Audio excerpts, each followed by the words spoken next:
Welcome to No Apology with Emilee and Chris once again this week. Got a really good show. So glad that you are spending some time with us. That's right. We bring you truth to your world honestly and authentically and without apology. Some call it companion Christian radio.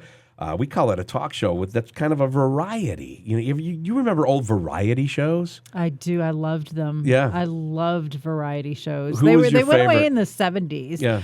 I really loved the Carol Burnett show. Yeah. And that was a variety comedy Right. show. I mean, but it was, Sketch comedy. Donnie and Marie, believe it Donnie or and not. Marie. I liked Donnie and Marie. That was fun. The variety show. One of my favorite variety shows ever was Steve Martin had a special. Oh, And yeah. I'll never forget the bit. He's on one of those big, long staircases Yes. coming down. I know with what the you're talking about. chandelier. Yes. And he starts singing, "I can see clearly now the rain is gone." And he says, "I can see all obstacles in my way." And when he said that, he stumbled from the stairs into the chandelier. It was just, Of course he did. Steve Martin's brilliant. Yeah, it was. But the thing that was so brilliant back then is a lot of the stuff was live Yeah. and was timed. And oh man, that Carol was Burnett. really in I'm the sorry. 60s, but- I'm sorry, but Carol Burnett and their little comedy group, when one of them would just get a wild hair and the rest of them could not hold it together. That was just That was too pretty fun good. to watch. Well, Loved we it. are Chris and Emilee Danielson. We've been professional broadcasters together for 20 years now. We're hitting the 20-year mark. And Thanks for making me feel old. we hit the 20 I appreciate that. together. Yeah.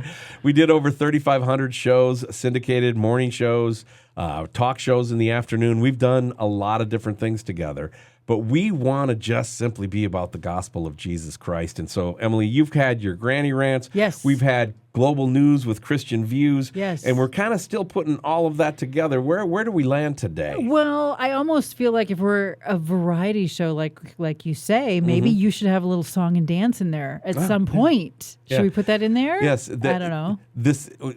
Like sprockets. This is the part where we dance.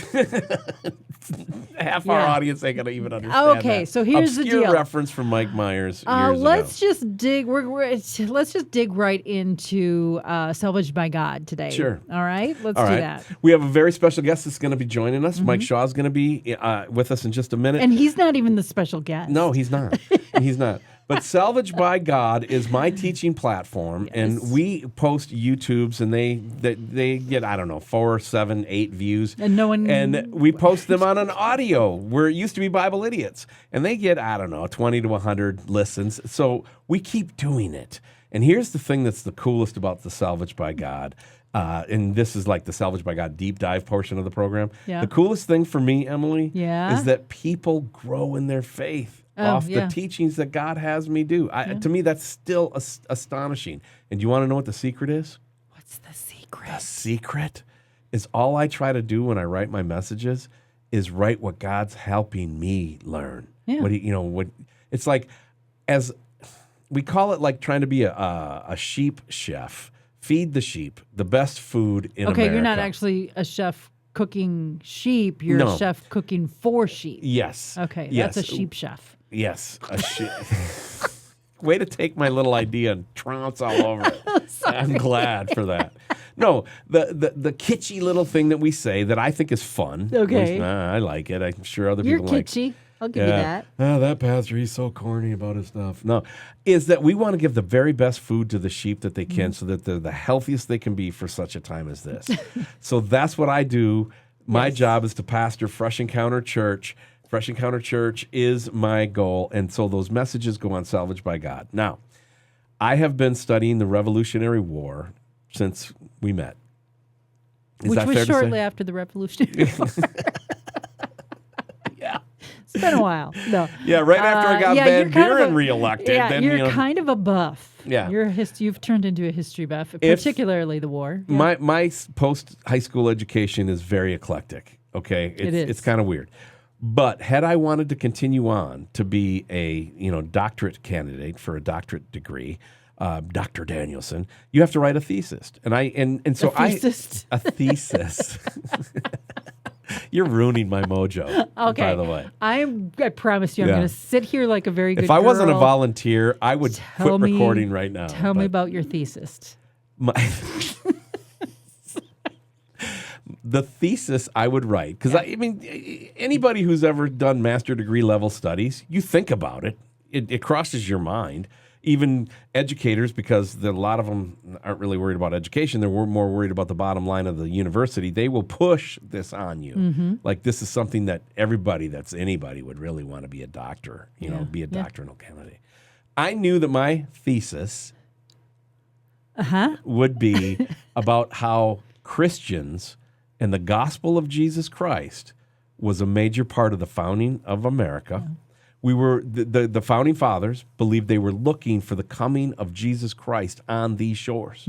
Okay, and that a lot of the revisionist history has been written by people to try to destroy faith, and that the Revolutionary War would have never been won without the intervention of God's divine hand. Absolutely. And so, having that much material to work with, to condense it down into about a 20 to 25 minute message was tough. And I've spoken it all over the country, and I spoke it again in church yesterday. So I want to just let people know, this July 4th week, if you want to hear a message about the founding of our nation with quotes from actual founding fathers, with detailed facts that cannot be denied, that are so historically accurate, you have to then come to grips with it, that we are a Christian nation. Yeah. Go to Salvaged by God, wherever you get podcast content. And if you're on iTunes, Salvaged by God, you can still search it, but it will come up Bible Idiots. We cannot get that to change. We don't know what to do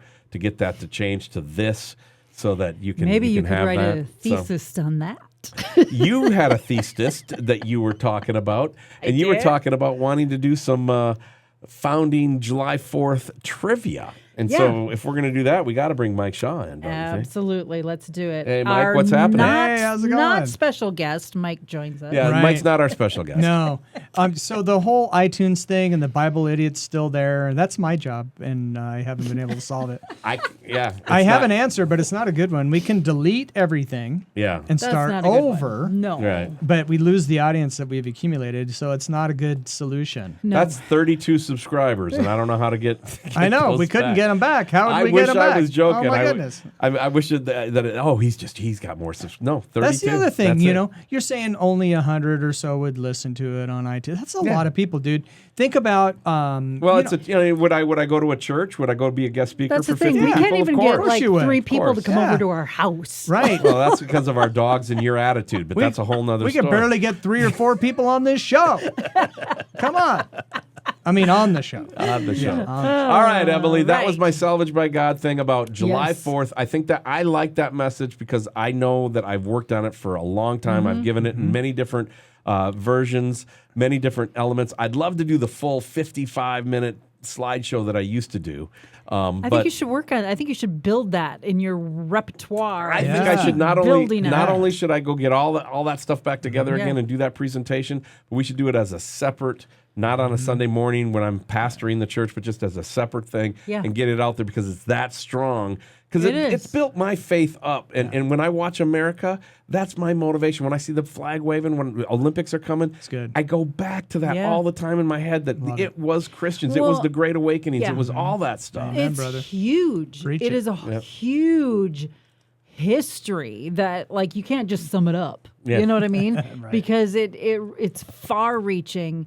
And there was such a unity among the people of that time as far as what they wanted to invest their lives in, I guess. And, They were and just it's amazing. They were deist slave owner losers.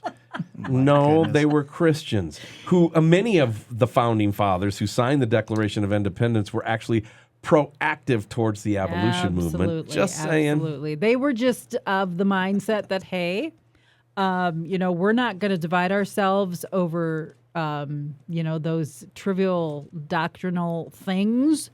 And everybody has the right to be wrong. And we're just going to give everyone the freedom to seek that truth and find that truth on That's their one of own. the things that just drives me mad is how the current younger generation is just bent on the fact that they think they know what our founding fathers were about, and they have got it all wrong. And all the evidence, all the historical facts that you can show them They just disregard it. You know how old you Just sound right disregard now? Hey, those kids today, they don't know nothing. Take your revisionist history and get off my lawn. It's kind of true though, because it's not. is It's true, not though. just in revisionist Oh, it's history, horrible. but in conversations that I've tried to have. Chris, you and I, you going to seminary, going into ministry, we've had a lot of people come and teach us and train us in dealing with heavy human issues. Yeah. And so I will talk to young people about some of those heavy human issues. And I don't, nope. I mean, they cannot receive anything outside of what they think is already the truth. Yeah. And it doesn't occur to them that maybe, just maybe, somebody who has lived, like 3 times as long as them and has been, it's part of their profession and they've been trained and experienced in it, they might know something that you don't know as a, 19-year-old. So sometimes you run into that and it's becoming more. Yeah, you wonder where this generation or the one before, whoever needs the safe spaces, whichever generation that is, right? Where did the safe spaces come from? Because we were definitely not snowflakes, and I don't know. I think that has to be part of the indoctrination that some of our kids have gone through, and comfort, the path of least resistance. That's kind of the mantra. Emilee's been with me for and so many it's not times gonna help. doing this kind of teaching, this kind of talk. Emilee used to do a lot of stuff when we did the Facts or Fiction conference. You had different stuff. I always had American history and the Revolutionary War. That was what my job was. That's your jam. In the message yesterday, I said only Arizona. And because we did so many in Arizona, but we actually did in Michigan. We were in other states Other with the places, with the Facts or Fiction conference. Well, but I she had couldn't run forgotten. up there and correct you. I know. Well, I could. She could have. That'd but be she quite didn't. fun. That actually would have been great. What But was I your thoughts? think the Bible forbids it. What was your thoughts, Mike, on the Kinda message does. yesterday that I'm trying to get people to go and check out at Salvaged I was by God? pumped, man. So after the message, I was like, because it's just a reminder of how God formed this nation and the miracle that the United States of America is, and how we are so blessed to be a blessing to the world, and that's what we've been for most of our history. And when you were finished, I felt like playoff football. It's like the coach just gave us a pep talk, and I was ready to go out there and hit somebody for the United States of America. Wave that flag. It was great. You had applause at the end. The Yeah. congregation gave you an ovation afterwards. Yeah. As some were standing, I don't know. Maybe because you told them to stand. If as a pastor you get fired up about that, you might want to reevaluate whether you should be a pastor. What are you talking It was about? polite. I'm It was politely wonderful. happy, but on the same token, it was great. as a pastor Well, you don't preaching from seek the it. gospel, you should never get all giddy about getting applause. So you weren't seeking the applause. That's Right, the thing right. about it. It was spontaneous. It's how they love and show their confirming- appreciation. Confirming to me that I was not the only one who felt that way Yeah. about just the reminder of how much God founded our nation. There's Yeah. no doubt No about doubt. it. And It's just like encouraging. indisputable. every other human being, group of humans on the face of the earth, what happens when God does something? We forget about it. We forget about it, either willingly or being deceived. Look at Israel. We forget about exactly. Yeah. And God has a way of dealing with us. He knows that. Yeah. But he's going to send us through whatever he needs to send us through to get us back on track. And we're watching that unfold right now. Yeah. So, yeah. All right. Are we doing it's all something? good. What do you got planned? It is the 4th of July this week. Yay. How Yay. exciting. It's one of my favorite I have celebrations. You're all not- 10 fingers.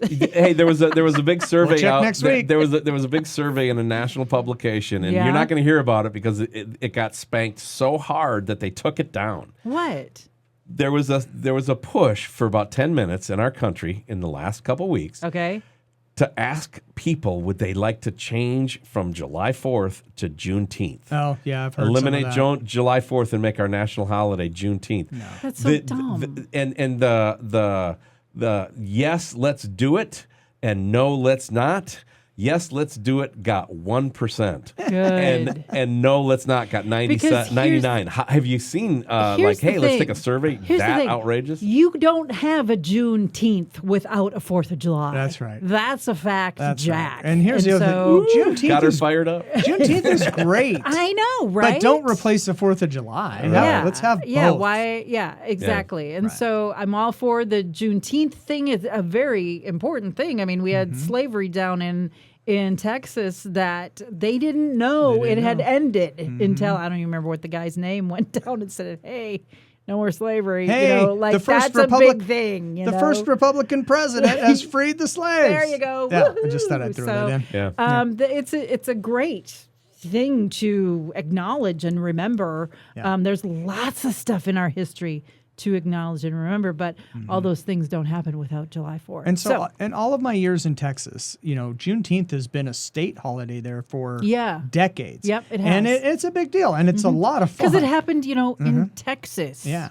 And there's music, and it's fun. Yeah. And My whole point about the 99 to 1 Yeah. is that it's just the classic virtue signaling that has happened since George Floyd, since Exactly. COVID, since these virtue signalers are professional, propagandists, and they've been at work waving their flags and and it's various sad. things for years. It's sad because it's like, come on, people.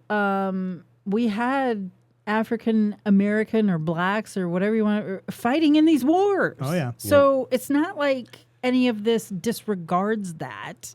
So I don't know. Anyway, that's a whole other thing. What are we doing? I don't know. Let's do something fun, should we? Since Let's try. Hey, the guest we have coming up. Yes. This is a heavy topic. It's about human trafficking. It's about a lot of that type of stuff. So if there's going to be any yucks, it's got to come now.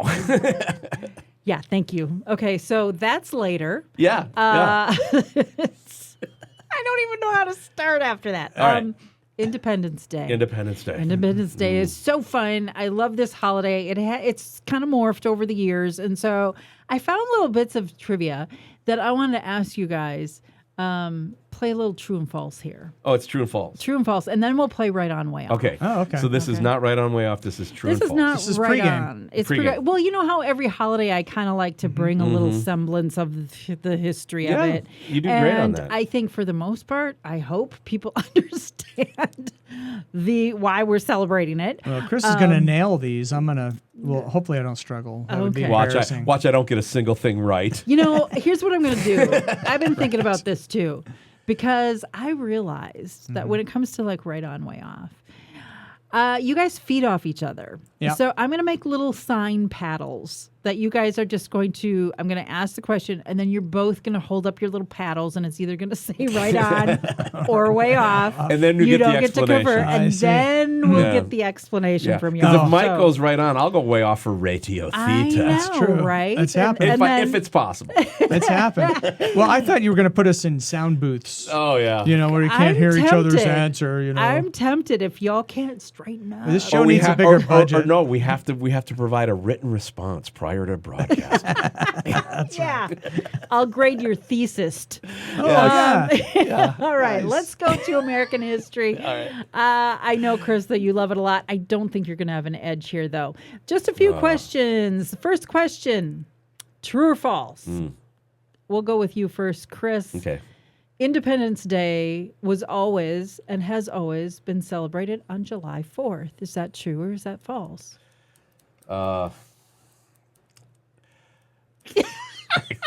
Should I write it down and show it to you? No, just a quick true or false. What do you think? I don't know if it's always been celebrated on July 4th or not. I'm going to say false. Okay, Mike, what do you think? Independence Day has always been celebrated on July 4th. Is that true or false? Pretty sure it's false. I'm not sure I can explain it, but maybe. Okay. Maybe. Well- I have a theory. Okay, you guys are both correct.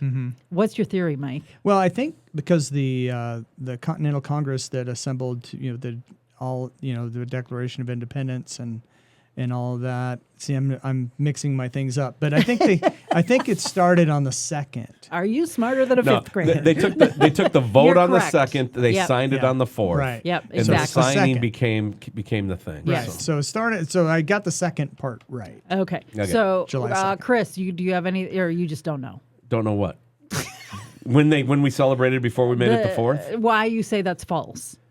Oh, I say it's false just because I think I remember hearing something that we celebrated it different, and I know they took the vote on the 2nd. Yes, the they 2nd did. is the biggest day of the 2nd Yep.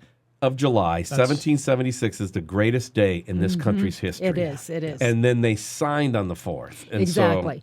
So here's the deal. You guys are both correct. The answer is false, but not for the reasons that you think it is. Was it a bunch of white privileged slave owners decided to stomp on Juneteenth? I'm sorry. No. No. Now okay. who's ruining whose mojo? That hadn't happened yet. It actually I'm was sorry. celebrated on a different day once and only once. It was celebrated on July 5th because the holiday fell on Sunday back in 1779. And so the Americans then celebrated it on Monday the 5th. Now there was... The fireworks store was closed? Yeah, I think so. There was somebody that was I can't even remember. I wish I could remember. One of the important players back then was very upset that we were celebrating it on the 4th. He really, Sunday. really, really wanted it to be on the 2nd. Yeah. Like you were saying, That's so what much so that he did not participate in the very first Gosh. celebration on the 4th. But then Wow. after that, it was kind of like, get with the program. Lighten up, Who Francis. was that early Democrat? I can't remember. No. Don't be doing that. I'm kidding. Yeah. I mean, But it was because it fell on a Sunday. How interesting is that? well, That makes again, it was sense. founded on Christian principles, so that's Yeah, why that makes sense. these people would probably make that decision to just go ahead and Exactly. say. So there was probably then a proclamation in the early administration of either John Adams or it was John Quincy decided Adams or like somebody. right away. Yeah, It that was just decided gonna be, really okay, right the away. fourth. They All right, good. hashed that out. So So you both ding, get ding, a ding. point. We Yes, were right all for the wrong reasons. Question number 2. Love That's it. the wrong reason. Right I'll take for the it, wrong man. I reasons. don't care. Okay, question number 2. It's a violation. Mike, we're going to start with you. It's a violation of the United States flag code to use the U.S. flag as clothing, bedding, and draperies. That's true. Is that true? Oh, that's true. Why do you say that's true? Because it is. Because you're not supposed to do that. We violate it all the time. Yeah, It's become kind of a norm in the culture, but man, that was taboo.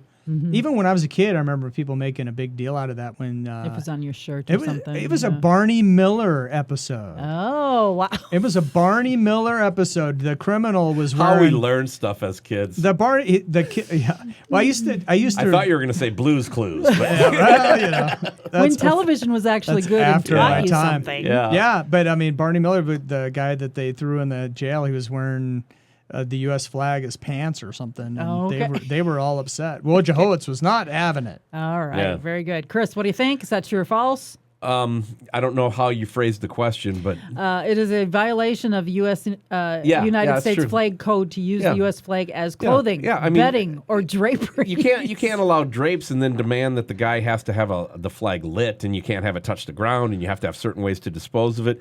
Of course, you can't use. They it didn't for have that electricity back then, so I don't think there was any, you have to have it lit. Stuff. Yeah, well, Codified back then. even in America today, if you have a flag outside and you don't take it down at night, you leave it up all night, you got to have a light on it. I Yeah. mean, that's yeah, that's now part of you the do. code. Yeah. So Our next door neighbor, an older guy who I've only met a couple times, he's awesome, but he has a light on his flag, and every Yeah. time I see that, I every love night, it. I just like I yes, love it. yep. Okay, so you guys are both right again. Good job. That is absolutely true.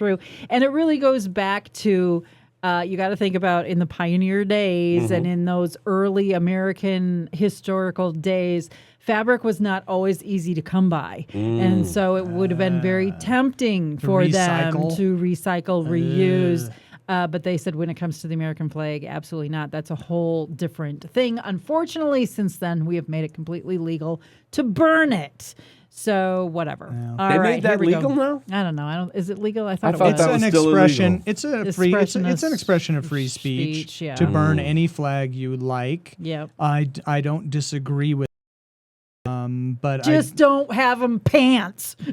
but I don't. Well, I don't agree with them doing it. But I don't disagree with it being a First Amendment Yeah, expression. if they want to do that, go. I live- disagree. Go live somewhere else. I disagree with that First Yeah, Amendment yeah. expression. That would be a Yeah, whole I nother do show too. right Look, there. you can't walk into a theater and yell fire. You go to jail. That's a 'cause First people get Amendment trampled. expression. Hey, you know what? There's hearts of veterans That's that get not trampled free when they speech. see the flag burning. Yeah. Yeah, it's not free speech. If you have something to say, then you say it because saying it is speech. If you have an argument or something like that, but yeah. Anyway. We disagree. I disagree with that as well. But you guys both have 2 points right now. Okay, good. Do not use the flag as clothing, bedding, or draperies. Don't forget about that. All right, today, to this day, every year, July 4th. Descendants of the Declaration of Independence, of independent signers, the descendants of the signers, gather to tap the Liberty Bell 13 times. I've never heard of that. I'm going to go false. Okay, Mike, what do you think? That sounds false. I can't believe that. It's true. It is Whoa. true. Every year is it Boston? Is No, that where it's it is? Philadelphia. Philadelphia. How come yeah, that's- Philadelphia. Do they televise do. it? I don't They think should. so. I know. You would think. You would think they would have heard of because it. I think that's a really cool thing, especially because it's actual descendants. I think that would be really interesting. Right. And they do in honor of the 13 original colonies. They, they can't ring it, because it's very stationary now, but they each got a crack have an in it. opportunity to tap that bell 13 times. I thought that's pretty cool. And it's good for you to know that that is part of our American celebration every year. Next question. There were 2. Okay. We're 2 out of 3. Ain't bad. So I've heard. Yeah, that's true. 2 out of 3 ain't yeah, bad. 2 out of 3 ain't Meatloaf. There were 200 original prints made of the Declaration of Independence. Today, there are just 50 of those original copies left. Is that true or false? Mike Shaw, we're going to you. I'm going to say that's true. Okay. 50 left of 100. Chris, what do you think? I'm saying false. Why do you think it's false? I don't even think they had 200. Interesting. Well, Chris is right. It is false. Okay. But for all the wrong reasons.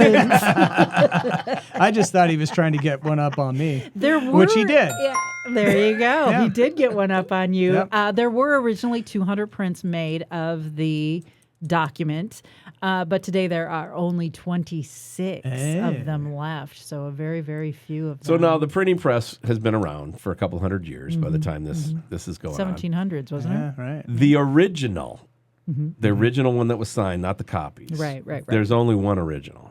Well, that's what the word original means. Right. Yeah. But but when you get into photocopying stuff, there was, and they obviously sent one to England and they kept one here, right? I don't so know where they all did they went. print Made two. did they print Yeah. 5 or 6 and then they signed like a dozen of them? Yeah, it could be. That's what we do now. With No, laws. because John Hancock, he wasn't leaving space for other people. No, I don't You don't think want John Hancock signing birthday think cards they in the only- office. yeah. John wasn't afraid. John was like, if I'm putting my life on the line, I want I everyone want- to know I it's want- me. I want the I king tend to see follow. it. That's I tend to right. follow in John Hancock's Thing, footsteps there. Yeah. When somebody has, hey, sign, I'm large and in charge. Put I want my- people put- to know I'm gonna I put my love John- you, and I sign my name real large. I mean, his name has become a verb. I'm going to put my John yes, Hancock on yeah, it. put your Yeah. John. I mean, that's Hancock on there. amazing. I So know. why didn't they just take a picture of it with their phone? Well, I don't So understand. you said they made 200 copies, and They how many are did. left? There are 26. 26. 26, left. Only okay. 26, and yes, I believe they only signed one. Okay. But Just yeah. Something to or think maybe about. a couple of them. I don't know. I should know some of this stuff, but and yeah, I don't. I thought that was very interesting. So Cool. I don't know where they went, but they are extremely valuable. And let's see. Let's just end this with some real quick true or false. The following, it's a list of things, are traditions of the very early celebrations Oh. of the 4th of July. Like We're- when the pilgrims Yes, celebrated with the 4th. the like within the first 10 to I messed 15 that years, up. these were the common things that they did. Yeah. Okay. Number 1, a reading of the Declaration. Chris, what do you think? Yeah. Okay, Yeah. Mike, what do you think? Yeah. of You are course. right. Yeah, That yeah. is true. Oftentimes, and some people didn't even know how to read, but they would commit it to memory. It's not really even that long, but that was very common. There was a lot of speeches and oration that went along back then Love it. with the 4th of July. So It was people much- knew stuff. It was much more boring back then. It was more somber, Yeah. and yeah, absolutely. So number 2, eating of corn on the cob. Did that happen back in the 4th of July? Mike Shaw, what do you think? Eating corn on the cob. In Iowa, yes. Yes. Iowa. I'm going with okay. yes. Did they become a state within the first 10, 15 years? I don't know. I don't think so, but Chris, what do you think? I'm going to say no. Why are you saying no? I don't think corn was ready to be harvested for the 4th of July. I grew up with corn farmers, that my dad knew some corn farmers. I grew up in the city, but we'd go out to the country. I mean, we knew where it was. And a couple corn farmers taught me when I was really young, and I never forgot it, that a healthy crop is knee-high by the 4th of July. All right. Well, it actually is true. Whether they ate it fresh on the cob, I don't know for sure, but the early Americans did indeed adapt corn as being a very significant and hearty portion of their diet. Since Iowa produces more than any other United States, I think that's pretty cool. Yeah, and I bet they knew, like maybe there was like early Iowans. corn and late corn, just like we have spring wheat and winter wheat. I don't know. I don't One think of my- so. one of my It was much dream- colder back then. We were coming out of the Little Ice Age. One of my bucket list items that I've never had a chance to do, but Yeah. hopefully someday that'll change. And I don't know how I would change it other than trying to convince a farmer to let me. But I've always wanted to do a field with a combine, harvesting corn, Yeah. specifically corn. Someone will let you do that. You just threw it out there. It's going to happen now. Well, I love it. Yeah. It's like the farmer's version of Zamboni, right? Yeah. exactly. So, I think you'd be good That's at it. funny. No, you have I- experience, right, with the Zamboni, I'm guessing. I love combines, man. Yeah, cool. I think they're one of the greatest I love inventions. combines. One All of the right. greatest inventions Next in question. America. What about eating hot dogs? Did the early celebrators of the 4th of July eat hot dogs? Yes or no? I don't even know where we are. Chris, what do you I'm going think? to say false. Okay. Mike Shaw, what do you think? False. Why? Oh, They- hot they dogs weren't are weren't it's invented. much better than hot dogs.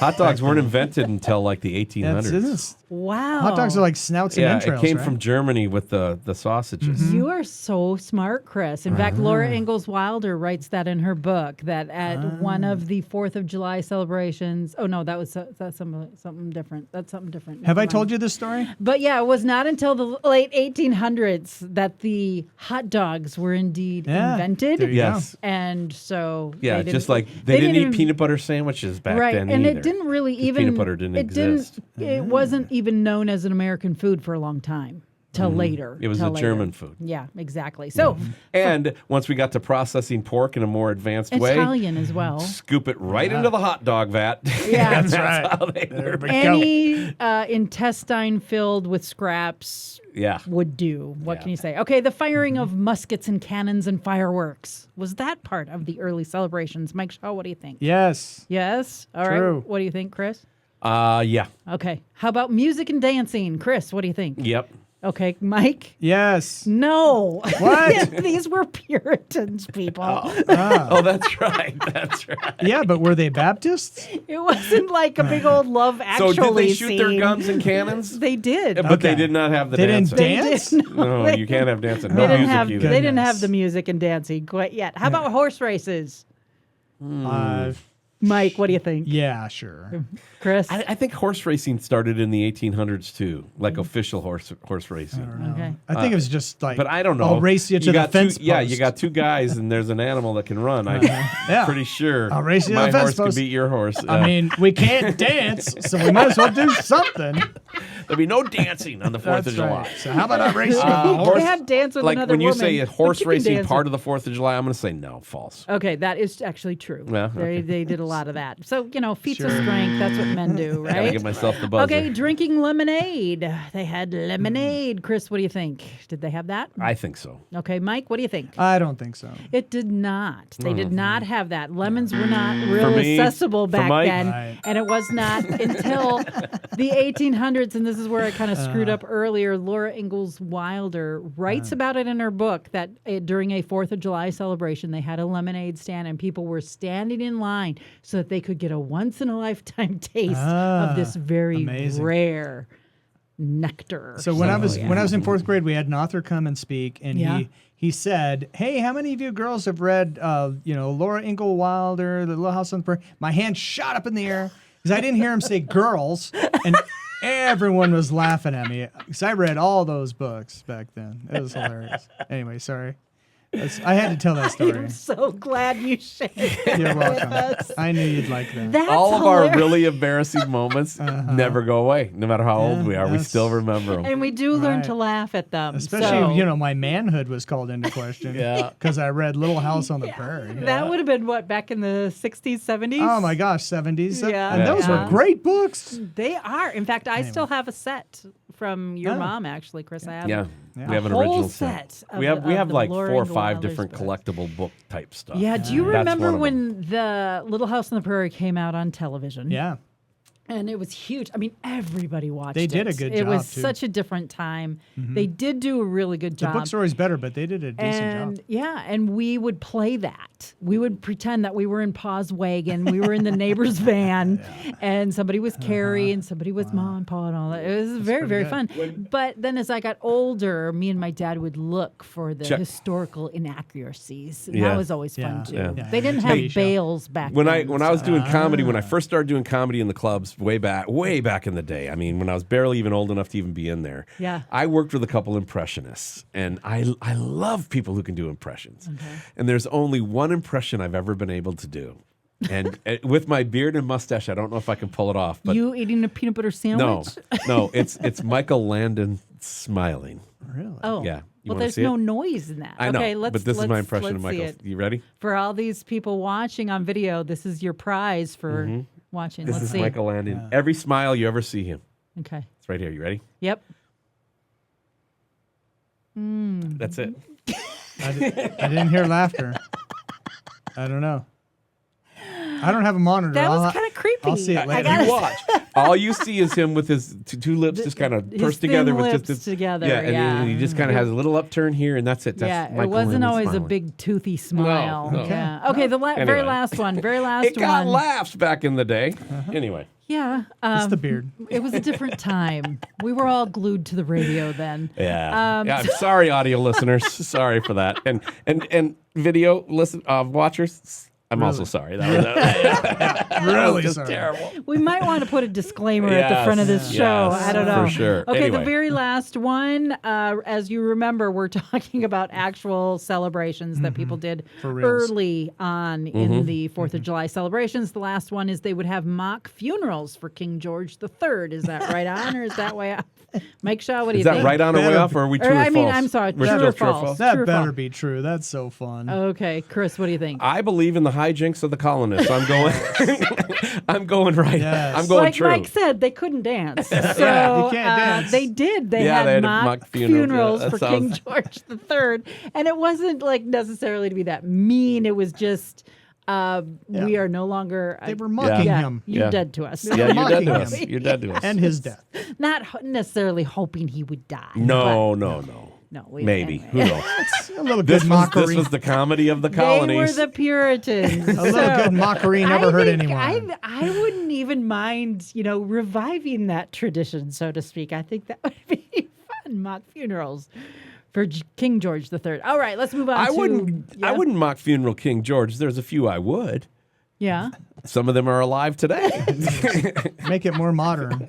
yeah, make it more modern. All right. All right, go ahead. Let's move to right on. Okay, way off. time Is for that right on, okay? way off. Yeah, that's And great. I stopped keeping track You can't- again. yeah, 'cause we you we- each had like three. At I got some 2 or 3 point. wrong. Yeah. Anyway. Oh, the You're true both false thing? losers. Yeah. No, I'm just kidding. Exactly.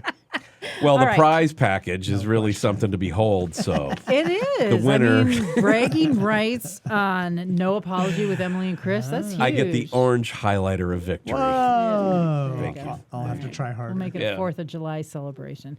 Okay, right All on, way off. Right on, way I'm going to read off. these statements, and Mike Shaw and Chris Danielson are going to tell me whether they are right on true, or we whether will. they are way off. And I promise you, I'm going to have these paddles next week for Okay. right on, way so that we off. don't play off each other. Yeah, right? exactly. And so here's the first statement. We're going to start with you, Chris. You can tell me what you think about this statement. Okay. God doesn't ask us to understand. He asks us just to trust him. Is that right on or is that way off? That's right on. Is that right on? Yep. And I believe that there is a pursuit of understanding that is expected. But if you think you're going to get all the mysteries of God and not have to trust him, you are sorely mistaken. And many people end up beating themselves up in their walk with faith because they can't understand it all. but he does ask us to trust him as our creator God. That much he is just saying, if you trust in me, you're going to have everything. And if you don't trust in me, you're going to have nothing. Okay. And so that's all I have to say about that. All right, Mike Shaw, what do you think? God doesn't ask us to understand. He just asks us to trust him. What do you think? So that's right. That is right on, Okay. But with some caveats. So You and your caveats. all right, The caveats is what the makes caveats. the answer opposite of what Yeah. you're saying. Well, so no, it's true though. It's Okay. true. We can't understand God. His thoughts are higher than the heavens. His thoughts compared to our thoughts are higher than the earth is from the highest heavens, right? So the Bible says that. As far as the east is from the As west. far as the east is from the west is how far he's removed our sins, which is a miracle, and it's hard to understand. Did you want to know how he did that? Do I want to know how he did it? She's asking if you want to understand. Oh, I do. See, and I do. I'm really listening to the way she worded the question to you, and I want to change my I was answer. like, wait a minute. So I worded it the same. So the thing is, so the Bible is written, and there are a lot of things that he wants us to understand. And, his goodness, for example. Yep. But we can't understand everything. And when we True. don't understand, we can go to him and ask, and then he doesn't always give us full understanding because he is God and we're not. Yeah. And Right. nothing's going to change that. That's and true. so you can't, if we understood everything, where would the faith be? Right. That is true, but kind of. Okay, so what's the answer? The answer is it's way off. It is way off, and I'll tell you why.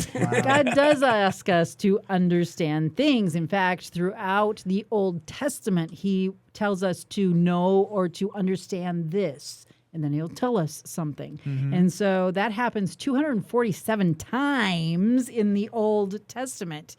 So I think we have moved as a culture into, you don't have to know the Bible, just I have Jesus. That's all I need. I trust him.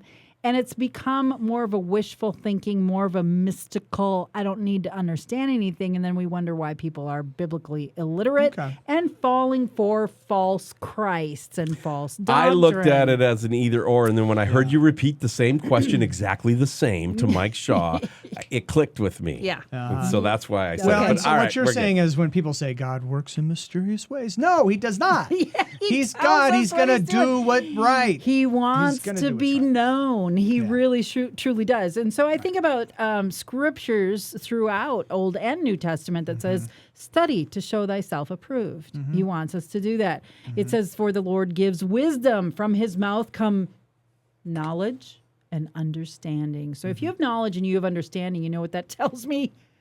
You've been listening to God. You've been trusting him. So the knowledge and the wisdom and the understanding is a result of trusting God. So yes, indeed, he does want us to understand. You shall know the truth, and the truth shall set you free. There's a lot in there. I don't know. If there wasn't anything for us to really know and understand, why did he assemble 66 books over, so many continents, somebody authored, He does. He wants to be known.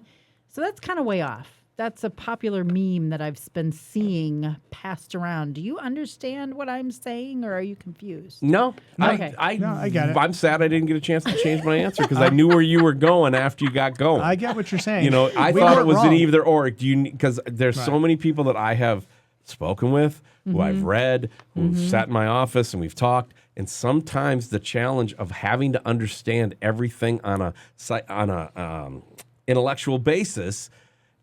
And they can't. The mysteries of God get them to the point where they struggle to trust him. Yeah. And that's where I said, no, you put your trust in him, and then he opens your eyes. Right. And during the sanctification process, he adds these things onto you, and your understanding grows. So I misunderstood the question on my own. You explained it great. You used great words. Go on. Second question. Okay, second question. We're going to start with Mike. So you'll have some time to think about it, Chris. That's right. Saying I identify as is the same thing as saying I pretend to be. That Is right that right on? or is That's that right on. Okay. Why do you think it's right on? Because I self-identify as a millennial because of my tech ability. I've always said that as a joke. Okay. Yeah. As a joke. Yeah. Because You're you a can little gray. You can self-identify as anything you want to these days. My kids are millennials. Are they as gray as you? No, no, they're not. So yeah, it's you're just pretending. So I pretend to be a techie. Okay. So yeah, I think you're a techie. that's right. Hey, on. Chris, what do you think? Saying I identify as, you can fill in the blank, saying I identify as is the same as saying I pretend to be. Fill in the blank. In the new millennium, in this current culture, say last 5-10 years, absolutely right on. All right. Yeah, and before that though, before all this identity politics was coming up, and identity social engineering has come up. Right. You know, how do you identify? Could be, you know, what do you do for a living? You know, I mean, there could be a lot of that stuff. But I'm going with today. And when you say I identify as, you are saying I'm pretending to be, and I am a god. And as a god, if you don't go along with my pretending, you are blaspheming me and you must be punished. All right. So, yes, it is a make-believe pretend world which has gone mad. And most of the common sense folks who do the working, living, paying bills of this Yeah. country, they've had enough. We've just That's had true. enough of this nonsense. Yeah. It's just ridiculous. You should write a thesis. You guys are both correct. It is right on because you can't apply that to anything else in your life. You cannot be talking to a judge and say, I identify as being innocent. No, you would say, I am. This is what I am. You can't say that to the IRS. As I identify as not owing taxes. What does that tell you? That person probably owes taxes, right? So you can't say it. You can't say that in any other aspect of life. You either are or you're not. I'm heartbroken that our country has had to capitulate to all these folks instead of finding a way to love them through their trauma, love them for Right. where, you know, there are folks out there that actually believe that they were men that were born into women's bodies or women who were born into man's bodies and that God made a They mistake. do believe That's it, the yeah. problem. And so they believe that as they identify and move towards what they feel is their real thing, that the rest of us are mean if we don't go along with it. Right. I think that there's a way for us to love people through it. And again, transgender, homosexuality, the thousands of testimonies. In fact, the Daily Wire actually has, and they're not even a Christian organization. The Daily Wire had a story of a man and a woman who came out of transgenderism and homosexuality Right. to live a life that's honoring to Christ, and they give Jesus credit for redeeming them. Sure. There are thousands of stories like that. Yeah. So And they the have gospel something could be to a say. solution where you say, Yeah. okay, you say you identify as that. I want to come alongside you and let you know how valuable you are. I want to come alongside you and let you know that you are loved, you are appreciated, you That are you can accepted. look in the mirror and accept what you see. Right. Yeah. And that you are going to be accepted, but don't force your pretendness on us because then anything that doesn't go along with everything they say, because they're gods now, that's our big problem is that we're all our own gods. Yeah. Then the punishment has to come back and you're this phobe and you're that phobe. Right, and yeah. it's insane. So if you guys walked into a doctor's office, how would you feel if the doctor came in and said, hi, I'm, Mr. Swenson, I identify as a doctor. I'd be bye. Yeah, you See would ya. run out of there because you know. Well, And so, yeah, I you guys demand are my absolutely- deductible back, that's for sure. I would just ask to read his thesis. I'd like to read your Thesis, Your please. You thesis. guys are just hammering my pronunciations. so cute. No. Okay, the very last one. I've gotten old one. and sloppy is what's happening. That was low hanging fruit. I Yeah, apologize. that's true. Let me talk about pouring sugar. Yeah, let's not. Let's skip that one. All right. All right, let's go. The very last one. Chris, we're going to start with you. Grilling is mandatory on the 4th of July. Right on or way off? What do you think? Grilling is mandatory on the 4th of July. I'm going to go right on. Okay. I mean, the way you're putting it, though, on the 4th of July, like mandatory. No, it's not. That'd be way off. But for the common that man. sounds like a caveat to No, me. I'm saying if you're using proactive like slang type talk, Yes, I am. Okay, then yes, it is. It's Okay. mandatory. And by the way, I just learned this yesterday. Okay. Because I said barbecue in the Yeah. message. In Iowa, they don't barbecue. What? That's a Southern thing. Okay. They grill. So you asked the question very appropriately now that we are staying in Iowa. But you can grill without barbecue. Well, no, yeah, I get it. Okay, yeah. I don't know why, but that's what we always called it. we called it grilling growing up. out. Yeah, let's we're go gonna grill out. What are we having? We're gonna grill some barbecue chicken. But yeah, barbecue It's is the same term. Come over for a barbecue. Come Yeah. over for a grill. It's like you know. pop or soda, right? Yeah, right. Mike Shaw, what do you think? Grilling is mandatory on the 4th of July. I'm way off. Why? What if you don't have a grill? What if you're grillless? Maybe a bonfire. Or you could just turn What on if you the, live in an apartment? turn on the burner on your stove and put it on direct flame. I lived in the same apartment for 15 years where Yeah. grilling was illegal on your deck. Oh, And that's so sad. you I'm could glad not- you've escaped from You that. could not grill on at least. Well, of course, you could go to the park and grill, I suppose. Yeah. Yeah. Or just know somebody who's grilling. Right, and so then you wouldn't be grilling; you'd Yeah. be mooching off someone else's grill, which is I approve this message. Actually, it's not mooching. That's joining the festivities. Oh, that's true. Yes. And then we'll race horses, and we won't dance. And have mock funerals for the And we'll have king. some funerals for the king. I'm down. All right.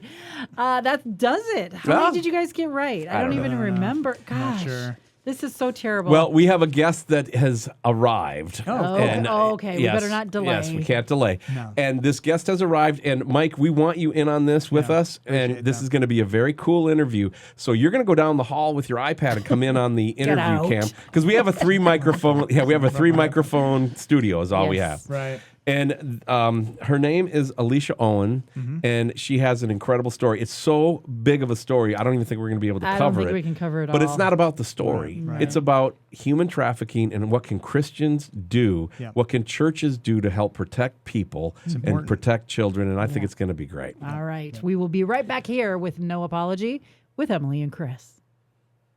One of the things I've heard over my career is how people just want to go to Israel. Like God put something on their heart that they need to go walk where Jesus walked. And I've been there 5 times, and I'll tell you, it's an experience like no other. And I can't wait to go back, and I'd love to have you go with me. This December, we're going to go for 8 days, Lord willing. And right now, we are filling up that trip as much as we possibly can. We need to know by the end of summer how many people are going with us. So go to freshroadmedia.com, click on the Israel link. It'll give you all the information. Feel free to email me personally, chris@freshroadmedia.com, and I'll interact with you personally about the trip and would love to have you on board with it. It'll change your life if you've never been. If you've already been, you get to see it a second time. And it's amazing how much more alive it becomes the second time you go through because nothing's a surprise to you. And so you actually go deeper. It's an amazing thing to be in God's town. Join us this December on a trip to Israel. Walk in the footsteps of Jesus. It's like a trip like no other. Welcome back to No Apology with Emilee and Chris. It is a show that is bringing you truth to your world honestly and authentically and without apology. And I just love doing this show with you, Emilee. Well, good. I'm glad. That's why you get paid the big bucks. Ah, yes. Yeah. So we always promise you that we are going to laugh louder, dig deeper, and live larger. And today we are going to do a little digging. We got a big topic we're going to talk about, and we have a very special guest in studio. I love that when they come in the studio face to face. Alisha Owen is with us, and Alisha is the director of Epstein Assistant Justice. director. Thank you, Chris. Assistant director of Epstein Justice. She's only corrected me like 5 times since she got here. So So first of all, Alisha, welcome to the show, and thank you for spending some time with us today. Hi. Yeah. Thank you. Good. Okay. So this organization, it's a nonprofit. It's called Epstein Justice. That's a word. That's a name that definitely piques people's curiosity when you hear it. So tell us about the organization Justice. What's the purpose of it? What's its goal? You're right about the name. The name, most people think Epstein Justice. Well, he's dead. yeah. You know, what does this even mean? Right. And candidly, we chose that because it does catch your interest. And I think it's such an important topic that people need to know that it, well, first they need to be able to focus on, wait a minute, what are you talking about? And it kind of draws people in. And Epstein Justice, we started it about a year ago. Okay. And so it's a nonprofit. It's the 5013C, I think is what it's called. That's not my area of expertise, but That's why you're the assistant director. that's why I'm the assistant director. And the founder and the director, his name is Nick Bryant, and Nick Bryant is a true journalist. Okay. And I think that's really important because he's not just a talking head. He's not an advocate writer. You could even call him an investigative journalist. Yeah. Yeah. And he only writes based upon the evidence. Yeah, digging up the facts. Yeah. And there are so many facts that are just, you wouldn't believe all of the things that he's been able to uncover. Yeah. Yeah. And really by looking at this, and he has a heart for children's issues Okay. and human trafficking.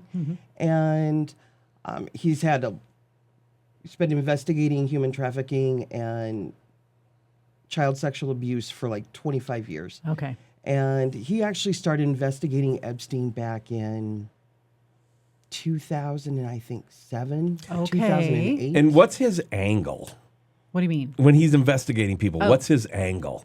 What's Nick's angle? Is it just to uncover the truth, expose trafficking? Is it to expose Epstein as being this big loser? I mean, what was the overall goal when he got into it as a journalist? One, to expose the truth, and two, to force social change. Okay. I mean, he started out as an academic writer, and he realized how prevalent and not just sexual trafficking and sexual abuse, but how we as a nation are not protecting our children. Yeah. And so he started investigating about 2008, and he was telling me about this guy in Florida and how it mirrored previous cases that he investigated, and which is how he kind of stumbled upon, because I'll tell you a clue. If you hear that there is a grand jury that's been called and it's supposed to uncover things, it probably isn't. Yeah, our justice system has been showing holes lately. Yeah, that is one thing I think everybody can agree on. We've got holes, we've got problems with the whole judicial system. So basically, if I'm understanding it correctly, it's not about Epstein himself, but rather it's about what's going on as a whole, not necessarily who's connected, but how people and positions are connected to it, Well, and how it's flawed. And another thing that why you're here, Alisha, is because I can't get my mind around the fact that we have someone in jail for trafficking to nobody. And, you're talking about Epstein. and the other thing which we're going to get into in this interview is your goal isn't to try to beat the drum of how bad all this stuff is. Your goal is to try to help the church protect children going forward. That's another reason why I thought, hey, if you're in town, if you're near Harlan, stop by. Let's talk about it. Yeah. So that's kind of where we are. So the journalist Nick, he's out there doing his thing. He's uncovering a lot of different stuff, and it had to be an uphill climb, to say the least. You want to share a little of that story? Absolutely. You want to talk about beating your head against a wall. I mean, he actually he was the first journalist that ever published the Little Black Book. He published that Little Black Book, and people refer to it as the client list. It's not the client list. It's an address and phone number book. Okay. Of all of these names. He published that back in 2015. Okay, so that's public knowledge already. Yeah, it's public knowledge. It's been published. It's been out there. So if you hear, they're going to release new things, it's out there. It's already out there, yeah. And But why can't we access it then? actually, you can. Can you? Well, that's when you start like having problems with search engines. Oh, okay. Sure. Yeah. Yeah. You know, I mean, Yeah. and that once again is part of the issues. And it's not just about, one of the things that I want to make very clear is Epstein Justice is not a political, it's not a religious organization. It is for everyone. And this is a problem that everyone needs to address. Yeah. my personal, and this is I have my own personal beliefs as I'm entitled to. Yeah. My personal beliefs are because of my upbringing. I have noticed that there really is a need in the church for people, of faith to Yes. address this issue. Because if you claim to be a person of faith, I mean, one of the things that Jesus told us is you've got to watch out for the little kids. Exactly. I mean- we are the ones that are responsible for them. And so I do want to talk about the church in a little bit. But tell me first, Alisha, why did you personally feel like I need to be involved with this organization? What was your personal interest in helping this organization work and thrive? I like that question. It's Probably a big The question. little bit that I know of the A whole story, loaded I know question. that we just all right, just put her up on screen, let her go. 'Cause it's going to be a minute. You tell us what you There's want a to lot tell of us. stuff that has happened in your world that makes you a candidate to want to pursue what you're pursuing. Yeah, so tell us about your motivation in that. It's almost, where do I start? I'm going to give you like the 2-minute condensed version. Yeah, let's do that. All right. And I don't want anyone to think that I am glossing over or skimming anything, because there is no way Yeah. that I could go into every single detail. Yes. Yeah. And the long and short of it is I was involved in a trafficking ring when I was a young teenager. And it involved a Franklin Credit Union, which is a small underprivileged bank in Omaha, Nebraska, that was only supposed to have $2 million. And it came out that $39 to $42 million was missing. There were about 19 people dead. There were 60 victim witnesses. And this went down in the 80s, correct? Actually, 89-90. 89-90. 89-90, and the Nebraska legislature was involved. The long and short of it is all of these things were basically thrown to the wind, and a grand jury said that nothing that they could find really happened, and they called me a liar, Okay. even though all of these other people We're saying the same thing. were saying the same thing. Yeah. My investigator was mysteriously blown up in midair. I probably had the longest criminal trial in the history of the state of Nebraska. I was branded a perjurer. I did about 2 years in solitary confinement on a 9 to 15-year sentence. And I don't care what the courts say or what other people say. I know the truth. Yeah, you have been through the ringer and back, because Yeah. when Satan gets involved with stuff, it gets dirty, it gets nasty, and there's not even a rationale for it. Now, here's the thing, because we are hearing so much more about sexual abuse and human trafficking, it's becoming a much more common topic of conversation. And so all of a sudden we're realizing there's these people that have been involved in it. We hear stories where it's going on for years and years. And it seems to impact every single area of life, education, law enforcement, the church even. We're seeing this type of stuff happen. So what I really want to know from you, because you've been dealing now with it for a long time. To a lot of people, this is just a foreign concept. I mean, they've never experienced it. Chris and I have experienced people who have been sexually abused just in ministry, and trying to minister to them. But it's very, very difficult. So what do you want, particularly parents or families, to know when it comes to this type of stuff? When all of a sudden sexual abuse or human trafficking comes to light, What do you want parents to know as far as how can they protect their kids? How can they help their kids to navigate a culture where this is becoming very, very prevalent? The first thing that I would counsel parents is you have to first recognize that it is here. Whether you believe it or not, whether you know it or not, it is here.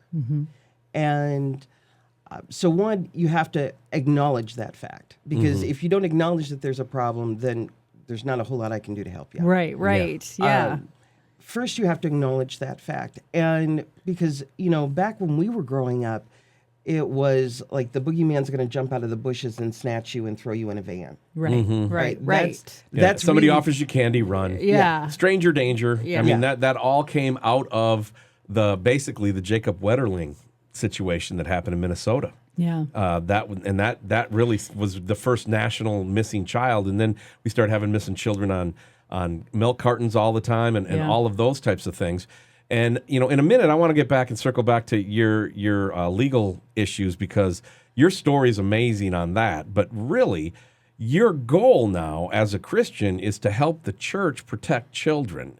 And that's where I'd love this conversation to go. And then I'd like to bring in Mike Shaw, our news director, here in just a minute too. But go ahead, Elisa. What is some of that? You say it's going on around us. We don't really know. It doesn't look like we think of. When you're in tune with it, I've been told that when you're in tune with it, you can spot people at truck stops and know that there might be an issue. And absolutely. Yeah. Absolutely. I mean, it is. But see, and people think that there is that you can spot a perv, or that there's, perv radar or something. Yeah. They look a certain way. Yeah, they have to look a certain way. Well, you know what? And that's one of the things that, like with even my case, is, 30 years ago, people thought that, hey, why would that person ever put their job or their standing or their money in jeopardy? Nobody. It's always some kind of weird guy in the bushes that. Right. It's like this is the underbelly of society that's doing that. We don't think in terms of, no, it can be the very powerful, influential people in your communities and in your sphere that are involved in this. And they look shiny and fine on the outside. It's not necessarily just the going into the bad neighborhoods and the underbelly of society. It's prevalent on all levels, isn't it? Absolutely. Yeah. And one of the biggest thing that I think that parents can do, and this is me, I want to make sure that people understand, this is me based upon my personal experience. Right. Because the only way that I survived everything that I've been through is because I know that God is real. Yeah. yeah. I have a relationship with him. And when you are friends, best friends, with the supreme being of the universe, you can go through anything. Well, you went through a lot. You were incarcerated for how many years? Over 9. Over 9. Yeah. During that time, there were people that called you a liar, and then they had to recant their recantment. And it just, when I read your story, the heartbreaking thing is that you had betrayal, like just stone cold betrayal, like 4 or 5 different ways. And then these people, after you've been incarcerated for a while, start coming out telling the truth, recanting their story that helped put you in jail. How do you forgive those folks? Because I don't know. I mean, I can only look to Jesus' great forgiveness, and then from there try to find a way to forgive others so that you can move on with your life after because, I mean, this was in the 90s, right? Yeah, it was in the 90s. In the 90s. So you've had how many years you've been out of confinement? I was released in 2000, and then I got off parole in 2003. Okay. Well, let's just say 20 plus years. Yeah. Okay. 20 plus years now. And I can go back 20 years, people that have hurt me that I've forgiven, and all of a sudden it'll just get me a little bit. And then I'll have to go back to the scriptures. I'll have to say, Lord, I need your help. How do you do that with the way that you've been betrayed by a bunch of people, a bunch of folks? How do you deal with that? 2 ways. One, when, I can't think of anybody that was had a worse betrayal than Jesus. And when, how do I even, God was with me when I was betrayed every step of the way. So he knew. And it's kind of weird, but you can actually get comfort from having company through your trials. The other thing, and excuse me, I just lost the verse.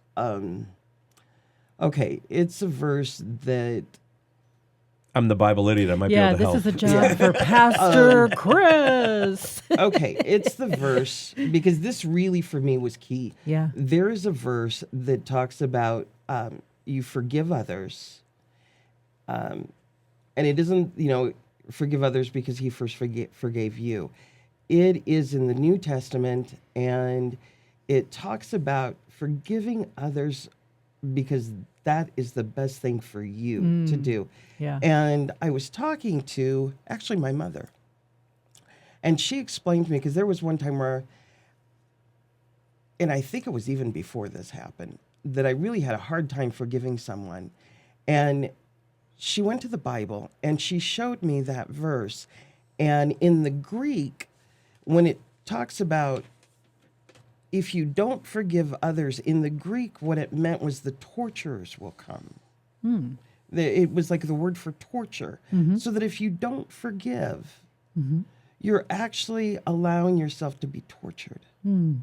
Interesting. I like that. And it really is that way. Yeah. When you carry it around. Yeah. And so my mom set me down, and this is part of how you protect your children. Okay. My mom sent me down and said, Alisha, when somebody does something bad to you, you don't forgive them because you're so good. You don't forgive them because God told you to. If you can't, you do it because God says if you don't, you're hurting yourself. Right, hurting yourself. And so I've always been able to keep that with me. And I'm sure as soon as the show is over, I'm going to remember the verse. Yeah, right. Exactly. Well, even, I would help, but I can't place it. I mean, even going through the I know what Lord's you're talking Prayer about, though. or going through the scriptures where it talks about forgiving others. Well, there's a little verse that says, without repentance, there is no forgiveness. So when we are actually praying to God, Lord, please forgive this person who has wronged me or betrayed me or whatever, we are literally praying that God would bring them to that place of repentance. And what better way to to end that cycle of whatever bad behavior that person is involved in. And so praying for God to forgive someone is praying that he will bring them to a place of repentance. And that's good for everybody. Yeah, for sure. So Alisha Owen is our special guest. She is the Assistant Director of Epstein Justice, and you can go to epsteinjustice.com to learn more. She is on this program, not because we want to go back and talk about how bad she was treated and how evil these people are or any of that stuff. That's not the point. The point is that she has some legitimate experience that I think the church and the Christian body can benefit from in going to protect children. That's her vision for what she is asking God to do. I want to bring our political director, news director, Mike Shaw, in on the program. And Mike, you've been listening to the conversation a little bit. What's your initial take on all of this? I have, and I have a scripture that right. this conversation reminded me of, and I brought my phone, so I was able to look it up. So 2 Corinthians chapter 1, we'll do verse 3. Blessed be the God and Father of our Lord Jesus Christ, the Father of mercies and God of all comfort. Verse 4, who comforts us in all our affliction, so that we will be able to comfort those who are in any affliction with the comfort which we ourselves are comforted by God. that's a lot of comfort. Speaks. I love it. I love it. But And go Alisha ahead. reminds me of someone who, a victim of sex trafficking, can't even imagine, and then trying to expose it, ends up in jail herself. Right. And just that whole trial, and how she's able to sit here with you guys in the studio and me down the hall, and say that God was with her through all of that. And here she is turning it around through this organization that she's a part of Yeah. to bring light to the subject so that other young ladies and even men won't become victims of this horrible thing. Alisha, Yeah. thank you for all of that.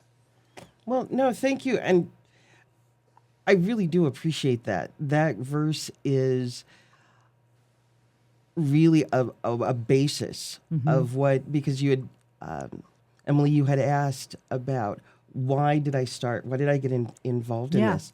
And that brings me back to, I remember one morning, and it was after, it was when the Maxwell trial was just, not even the trial, it was pre-trial things.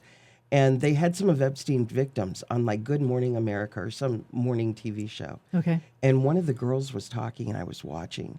Okay. And I was, having my cup of coffee, was not even thinking about anything. And I watched this girl and she was describing how she got sucked in.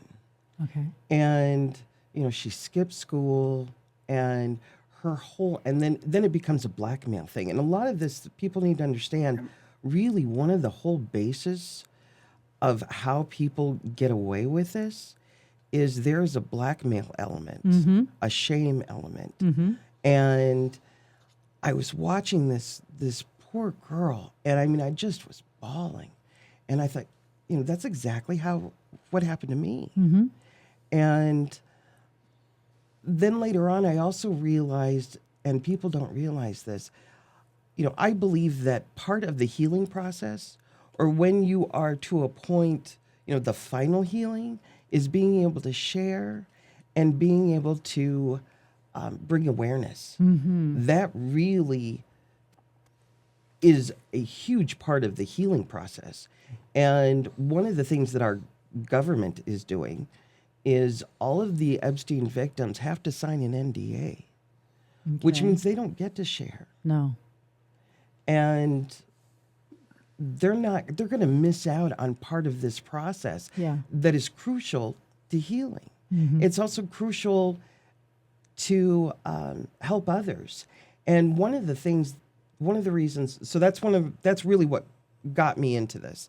But then the hook for me was our organization is a proactive organization. There are lots and lots of organizations that will do rescue and that will also help post-rescue. Right. I don't know of any other organization that says, no, we're going to stop it. Right. Yeah. Yeah, I mean, Sound of Freedom's great, and I love the fact that we are now exposing a lot of different things. And yet, at the same token, what can we do that's more preventative on the front end? Exactly. When it's literally epidemic across. I've spent a little bit of time with the Tim Tebow Foundation, and one of my good friends is the president, and they are into rescuing people all across the globe. That's what the Tim Tebow Foundation does, is helps get people out of sex trafficking. And some of the former special forces guys that they employ to travel all over the world to help help rescue folks. But yet it's hard to rescue someone who doesn't want to be rescued or who's been duped into thinking that this is their life now. Right. And there's so many different ways. Psychological manipulation gets them trapped in that system. And again, Alisha Owen is our special guest, EpsteinJustice.com. It's not about why can't we find the Johns? Why can't we, get that's not my game. My game is how can we educate Christians to pray, to do things, and for kids to go from, just understanding stranger danger and don't take candy and get in a van to you could get sucked into a whole ring. Right, exactly. So one of the things that's kind of apparent here, because, with Mike Shaw in on the conversation, we need to attack this on every level. We need to attack this politically. We need to attack this legislatively. We need to attack this through just awareness. We need to attack this through the church being able to minister to people who've been through this. And what is this that they're attacking? Prevent it. Human trafficking and sexual abuse. Exactly. And so let's get on that right now. The church. What do you see what's the biggest thing the church can do in this situation? Beyond ministering to them after the fact, prior to, what can the church do?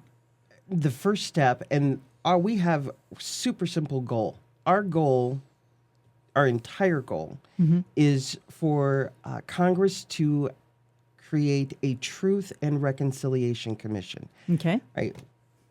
The last time that Congress actually had a commission on this subject was 47 years ago. Oh, wow. We didn't even have smartphones back then. There was no Right. cryptocurrency. Would it be safe to say one of the reasons for that might be that there's a lot of people involved in it that are in Congress? Or that are compromised. Yeah. It doesn't, you don't have Compromise is to a great way to put it. be, you don't have to be quote unquote involved, just compromised. Because look at, with Epstein, the Augusta, he was told, hey, give him a sweetheart deal. It's above your pay grade. And he was like, Yes. okay. Yeah. Well, that's being compromised. Right. But you might know something. Just knowing something can put you in a position where it's like now people have leverage over you. it isn't necessarily knowing something. This is the key. The key is you did nothing. Right. Right. And really, for the church, what are we doing? Are we doing nothing? And so one of the reasons why I decided that, because I do know, and like I said, I don't care what your political party is. I have found that political people, or people that are politically active, there are a high percent that are in the church. But they're treating this issue like it's a pariah or like it doesn't exist. Okay. And so we are calling our Congress members to create a Truth and Reconciliation Commission. And that part is important. One, we need to know the truth, because we need to know not just who did what, but who didn't do what. And why isn't our law enforcement, namely the FBI, they took out boxes and boxes of stuff. Where is that? I mean, last week, Ray, from the director of the FBI, was in front of Congress saying, I don't know. Yeah. Well, what happened to it? Where is it? And so we're trying to get this commission held. Okay. And when I say truth, get down to the truth, make the people that are responsible, and not just responsible for their actions. We have sins of commission and sins of omission. And not just perpetrators, but people that look the other way, Yeah. that didn't do their job. Right. And so I really feel that by bringing into the church, because we have a duty. I mean, we have been commanded to address this. This Yeah. isn't something that is a choice. And Why do you think everybody's so weak-wristed around this subject? because it's hard. Yeah. It's hard, and not only that, when you talked about getting dirty and just, make you sick to your stomach. Yeah. Yeah. And It's not something I feel called to get involved with. But if I had any money, I'd write a check to help somebody. I'm that kind of guy at heart until I get fired up, and until it becomes personal. If my granddaughters are in the target, I become like an uncaged animal. You know what I mean? I will do whatever it takes to protect my granddaughters and my kids when they were younger. So what is it about that causes us not to want to get fired up? Is it because we just think it's other people? we think it's other people. The other thing that people tend to shy away from, they're afraid of being labeled a conspiracy theorist. And it's only a conspiracy if it isn't true. Yeah. Well, we have our own expert conspiracy theorist. He's sitting in the other room, Mike. You're making me laugh because all my conspiracy theories keep coming true. I know, right? At this rate, are There's we going a to lot even of us run that out are of them? getting over that fear of being labeled as conspiracy theorists for sure. Right. And when you talk about, just the name of your organization, when you talk about Epstein, and Chris mentioned it earlier, you have someone in jail with no victims. And obviously there's a conspiracy there that is obviously true. And, we need to get to the truth. And there are a ton of people that know something that aren't saying something. So, Alisha, you make the right points there. And Emilee was talking about this earlier too, or at least alluding to it. This is something that is happening in probably most small towns across America. As Alisha, like you were talking about, a young lady might fall for a guy. They might start sending pictures of each other through their phones, and then he's got her. He has that picture, and she can't let anyone else see that, and she's going to do what he asks her to do, and then she's caught. And depending on how she's being trafficked, maybe other people in the community, maybe even prominent people in the community might be involved in that somehow. Yeah. And, these are the types of stories that blow people away when they start finding out this is the reality across America that's going on. And it's that secrecy that has to be broken. And is that's what you're talking about, Alisha? Isn't that right? Absolutely. It is absolutely, that's why we talk about the truth. And one of the things that I think is important is that second word, reconciliation. Because right now, our country is so broken and so divided. And do we trust our government? Do we trust our elected officials? Do we trust, the DOJ to do what's right? And well, I don't. and based on your we have story, a consensus here. I mean, yes. based on your story, Alisha, I don't know how you ever could. Yeah. How do you build back trust in anybody after what all you've been through? We know it's Jesus, so I'm saying that as more of a rhetorical question.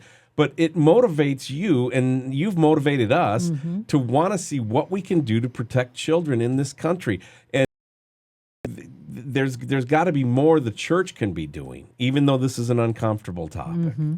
And I think that's one of the things that we're doing is if you go to EpsteinJustice.com, Okay. there's on the homepage, if you scroll down to the bottom of the homepage, there is actually a place where you can put in your address and you can generate a letter to your elected officials. Okay. And it calls for the creation, because I don't understand, we've had people come to us, elected officials come to us, say, oh, well, we want to help. And we really are, hey, we're not going after a specific party or a particular person. It's let's investigate. Let's find out who did their jobs, who didn't do their jobs, who was involved, who wasn't involved. And let those chips fall where they may. Right. And Well, that's one of the things that makes me the most excited about your guys' project is the word journalism. Yeah. I mean, I've been talking about propaganda media being a major blow to the freedom of this country for over 20 years on the air. Even been called a kook about it because I've been saying that it's getting worse than the KGB would look at the Obama administration and go, dang, I didn't know you could do that. That's and impressive. I didn't know you could do that. And I got hammered publicly for that back in the day. When we were talking about that, and that's fine. But like Nick's a journalist, I like a real one. Yeah. And that's what makes me the most excited about what you guys are doing, because we're not trying to hurt anybody. We're trying to help people get to the truth. And what does that do? Well, maybe the truth will help us get kids safe, more safe, keep them more safe, get kids, some of them out of this. And that's why the Sound of Freedom was so popular, because that's on our heart from the Lord. Yeah, exactly. absolutely. And with the issue of reconciliation, is we believe that once the truth comes out and once everybody can see it, I mean, it's no more secrets, nothing hidden.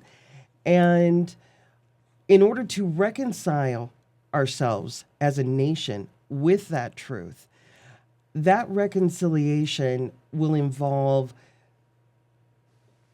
maybe either one, I think, and because, at least in Nebraska, there's a law that if you are aware that there's abuse going on and you're an adult and you don't report it, that's a felony. And it should be. And most states have that law. And so the more prominent you are, the less likely your underlings are going to have the moral courage to do anything. Right. And if we can get to the point where people understand that as a nation, we expect you to do your job and not be a respecter of persons. Yeah, yeah. Okay, Well, so I think it's a great time to go around the horn and everybody get their final question in. Emilee, you go first. Well, and then we'll go to I want Mike. to ask and then you about this Truth and Reconciliation Committee. It's I think that's a huge turn that we could possibly make as a country. Is it the goal then to bring all those people, whether it's the church or the legislative, or politicians or law enforcement, or the people that are actually doing the rescue, bringing all those people together and discussing and figuring out how to work together to stop it and to end it and to minimize it? Is that a part of the vision of the committee at all? Do you know? That is a part with a commission, and it's a commission. A committee has different powers, but a commission, and don't think Warren Commission. Right. A commission. the Watergate Commission. Yeah. A commission has subpoena powers, and they also have the power to enforce change. Okay. And do that on a federal level, because if it happens on a federal level, the states generally follow. Okay. So that's one of the reasons why we're focusing on the federal level, Okay. is the states will follow. Yep. And so, yes, everyone, and when we talk about a commission just isn't going to be just legislative people. It's a group of people, victims, in law enforcement, you name it, across the gambit. Everybody should be represented. Yeah. And then they come together, they have findings, they come together, and then they actually are an agent of change. Yeah. So that's my question. Mike Shaw. Yeah. So I kind of want to follow up on that, because if you have a commission like this, a lot of this is so underground. The young lady usually can't say anything because she's being blackmailed and she's in an impossible situation. And the organization that trafficking her, obviously they want to keep things private. So it's like things don't become known until they become known, like we've seen in this huge Epstein case. But there's things going on right now across the country that nobody knows about because it's still underground. Are you saying that this commission would be able to help root this out, and when something is suspected, then would have the power to do a better job of finding all the principals that are involved and do something about it? Absolutely. One of the things that we know is when you talk about these quote unquote organizations, it's not like they have like a shareholders meeting or anything like that, but it is so, and I don't even know another word other than incestuous. I mean, the average abuser or pedophile abuses 68 children over their lifetime. And when you think about the numbers of people, of course they're going to intersect. And that doesn't necessarily mean that, okay, this organization is related to this other organization, but it can have people that are moving in between those organizations. Right. Because, most predators don't just stick to like one procure. Right. Epstein had like 5 or 6. Yeah. And so, yes, it does. And I mean, seriously, if you don't think that some of these things are related, go to our website, because there is a new case that just came out that rhymes with hippie or I have no idea what you're talking about. the P. Diddy case. P. Diddy C. case. Liddy. It rhymes with C. Liddy. Right. We're just all trying to protect ourselves here. And so are you seeing Just the go to the same? website. It's the same thing. Go to It's the repeating website. it. It's repeating It's the itself all same, over again. because the playbook for them works. Yep. And it works because we allow it. Yeah. And I think, speaking of that too, I think Hollywood and the entertainment industry is a huge cog in that trafficking abuse world. I think it feeds and feeds and feeds, because he's not the only one. And you just go on social media and you can find inappropriate comments and posts by these celebrities ad nauseum. Yeah. And if they're willingly posting this stuff on social media, what are they doing in private? Yeah, some of it's rumors, some of it's facts, some of it has video evidence. I can't even hardly stomach any of it. Yeah. It's just hard to watch. What I've learned from this interview so far is that I can go to EpsteinJustice.com and I can click on a link to help send a formal letter to our lawmakers to ask them to form commissions and committees to look into this deeper. Before we get to final thoughts, Alisha, what would you say else, just in passing, that you want people to do as far as action steps? This summer, we are kicking off promotions. As a matter of fact, we are going to be holding one in Western Iowa, and we're building a template so that anybody, no matter where you are, can recreate this forum, caucus, support, and do it face to face. So that's one of the things I want people to know, is that you can actually physically get involved, make your voice heard, and I think that's a great start. Awesome. That's what we need to start. Awesome. All right. Any final thoughts before we say goodbye? I don't want you to leave without thinking it through. Anything else you want to make sure our audience knows, Alisha? I appreciate the platform and giving me a voice. That to me is just so. If you'll share this podcast with other people, Yeah. I would really appreciate that. Yeah. Yeah, Mike, anything? Absolutely. Well, awareness is the key, right? It is, The more people are aware that this is even going on, is how we protect our children, so that they know how to keep themselves out of these situations as much as possible. Yeah. And, so the awareness is where it begins. Emilee, you were talking about Hollywood, and, we were talking about how a lot of people in the media and in politics have been protecting Epstein and Giselle. And I believe they're more protecting themselves and their friends, but that's just me. So you might be right. But the thing is, all of that needs to be exposed, and the way you expose that is to talk about it and to change that culture. And so having the awareness, and I've been seeing it a lot more in the last few years, and since this famous case too. And the more awareness we can have around this, and the more we can get educated and take these positive actions, the better off we're going to end up. So, Alisha, I just applaud you for all your efforts. Yeah. Well, and the other thing, I think that your circumstances, what you lived through, even though it's been over 20 years and 9 years of incarceration, backstabbed, the whole thing, you have credibility. You have a credibility that very few people I've met and interviewed have. Where can people learn your story without us having to tell all the details? They can go and check it out for themselves. Is there a website out there that has your story? Actually, if you go to Nick Bryant has a YouTube channel.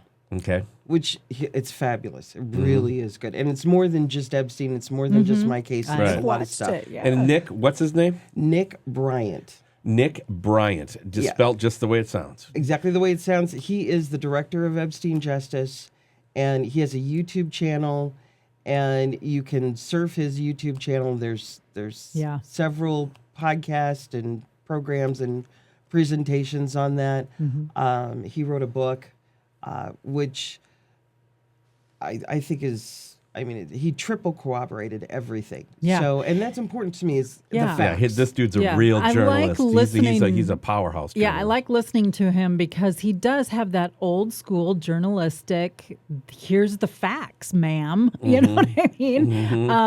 With the data and the documentation for the things that he uncovers and puts out there and just lets people know. And you do get the feeling there's no agenda there. It's just, like I said before, here's the facts. So it is a good podcast. I do enjoy it. Well, this was a great show. I'm glad that everybody participated. Good show. Yes. And we are glad that you've come along. Don't forget that freshroadmedia.com is where you go for our ministry. And Mike and Emilee would appreciate it if you'd consider a financial gift.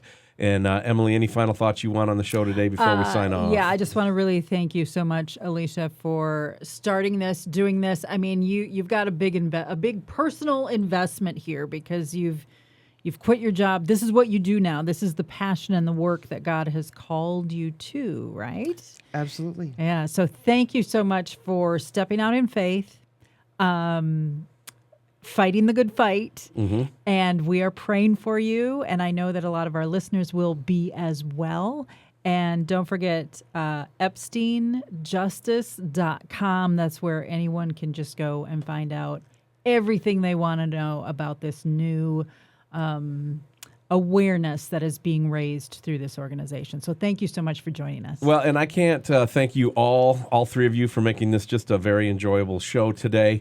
And I'm going to go ahead and take us out. I just want to encourage everybody to go to Salvaged by God and my teaching ministry. God's doing something through it. Yeah. And that if you would like to support this ministry, Mike and Emilee, this is their calling. They want to be an outreach broadcast ministry. That we want to keep growing. We've got plans that God's laying on our heart. And so if you can't give financially, which is totally cool, can you share the podcast? Can you share the website, freshroadmedia.com? So I'm going to do the old sign off today. On behalf of my best friend and bride, Emilee, my name is Chris. You get into the Word of God today and go and serve your King.